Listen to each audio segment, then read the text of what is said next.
Okay, student, today's topic is circle. I am going to explain you about the circle. The figure drawn on board is a circle, which all of you are well aware about this diagram. This is called circle. Circle is a closed circular boundary about a fixed point.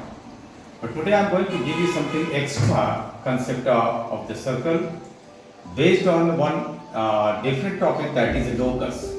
So let me first explain you locus. Right. Let us try to understand it. First of all, you see, locus is the when any object, any body, whether the object is a human being, any insect, any planet, whatever it is, if the body moves from one place to another place, obviously the body will have to follow the path. So whatever the path a moving body followed or the path traced out by the moving body, it is called locus. So locus is the path of moving body. Locus is the path of moving body. Keep this in mind. This is the locus. So, but not all the body. Let us try to understand with one simple example. This is a road. This is a road, suppose. I asked one of the students to stand here at a point A, which is a point placed on road. Right? And I asked him to move from A to B. He is some another place on the road, on the same road. He is some another place. I asked him to move from place A to place B, point A to point B. Right? So he started to move from A to B as a line. So first he went this side like this. Finally he reached here. What I told you about the locus is the path of moving body. The person is moving along this path. So you can say that yes, this is a path.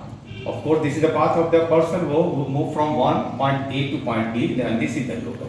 But this is not the locus. Locus is the conditional path of the moving body. Locus is the conditional path of the moving body.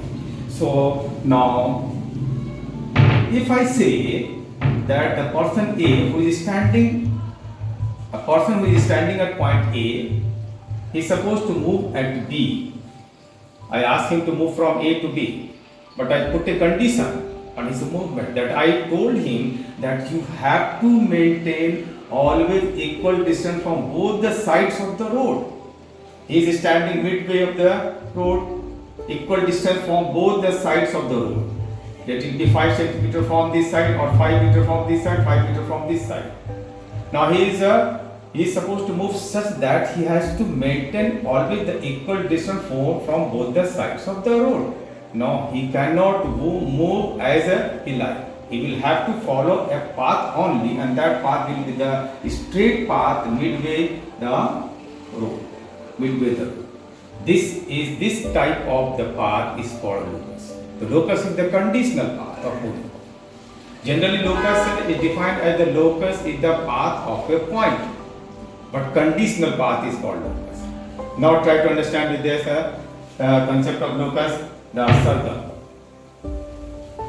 If I take a point P, which is a fixed point, or O is a point which is a fixed point, there is a point P on the same plane whose distance from O is 10 centimeter.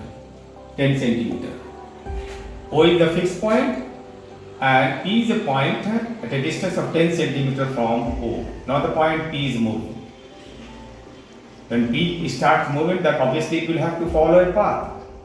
So during the movement of the point P, after some time point P will come here, then it will come here, then it will come here, and so on. Gradually it will complete and when we join the path, all these points, the path traced out by this moving point P,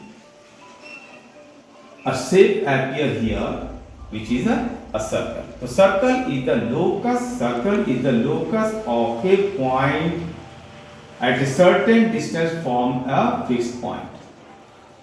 That fixed point is called center of the circle, and the distance of the point from the fixed point is called radius of the circle. And of course, the path traced out by this moving point is called its circumference. This is circle. And you see, as I told you that always the point, distance of the point on the path will be always equal from this fixed point, which is the center of the circle.